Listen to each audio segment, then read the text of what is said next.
Hello everybody, welcome to this Saturday edition. I know you all look forward to this video because you're looking forward to any updates. So the update I have for you right now is that we are at the end of the tunnel and we do expect the nominations to come through anytime. And then let's say anytime, it could be happening on Monday, it could be happening on Wednesday, but I am pretty sure within this month. Now, in these almost 10 months left for the migration year 23-24, we have around 64,000 nominations to be given out for the subclass 190 and the subclass 491. That is a huge number.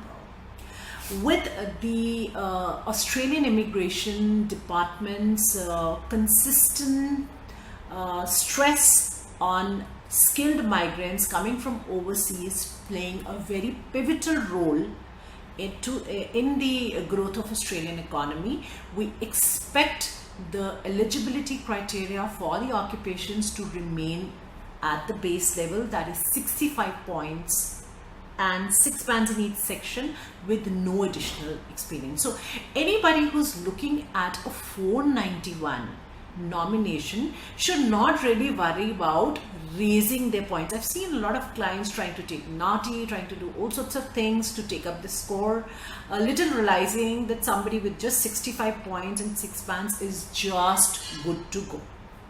Yes, those who are aspiring for a 190 nomination could have to face some sort of competitiveness, and they might want to consider raising their score only for a 190 nomination.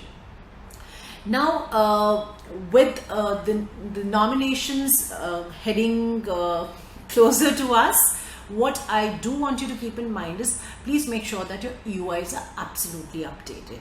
Now, the EUI does update itself. For example, if you're aging, it'll bring down the points for your age score. If your work experience, if you're continually in the same employment, it'll keep on adding your work experience points. However, there are few things you have to update on your own. For example, if there's any change in your family composition, you need to update it. In case there is any change in your employment, you do need to update it. And if there is anything additional you're trying to claim, you need to update this as well. The EUIs you've already lodged are good to go and will be carried forward as long as they are valid and not older than 2 years. The states will use the existing EOIs to send you invitations, and for those of you who can lodge direct applications, these are the EOIs you will be lodging the applications based on. Now, I would like to tell you here that some applicants have been waiting for their decisions from the states, and these applicants can expect the decisions to come through as soon as the states open up. I also want to remind you that the states are absolutely raring to go. They are all set, and I think they're probably in the process of also working on their efficiencies to give you better results and to give you the decisions more efficiently. Last time they were a little bit overwhelmed with the number of applications that came in, and some states took longer to actually finalize the nominations. We expect that to be absolutely taken care of this time. Also, we hope, and we seriously hope, that the states work on the duplicacy of nominations issue. This is an issue a lot of people have been facing. A lot of clients have had applied for the nominations, ended up getting nomination from another state, and what really happened was that the nomination went wasted. And this is something they figured out when they took stock of the situation towards the end of the migration year. So we do hope that this does not happen at this point of time. Now, as far as the visas are concerned, we did receive some visas for 491 this week, but the visas were for the health and education sector only. We do know that health and education are the priority sectors for Australia migration. So right now the visas were limited for those.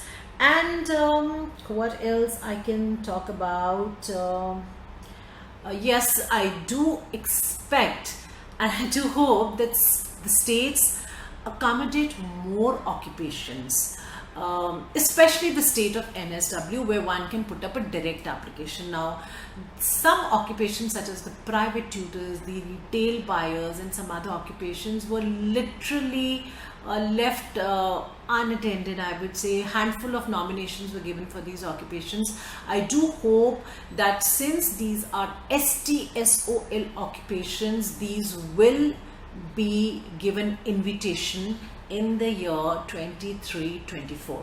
So overall, I can say that we do expect a great migration plan from each state, and we do expect a lot of occupations to be available at minimal criteria for nominations. So I would just say, fasten your seat belts. The show is about to begin. I hope by the time I meet you again, things should already be running. Until next time, bye bye and take care.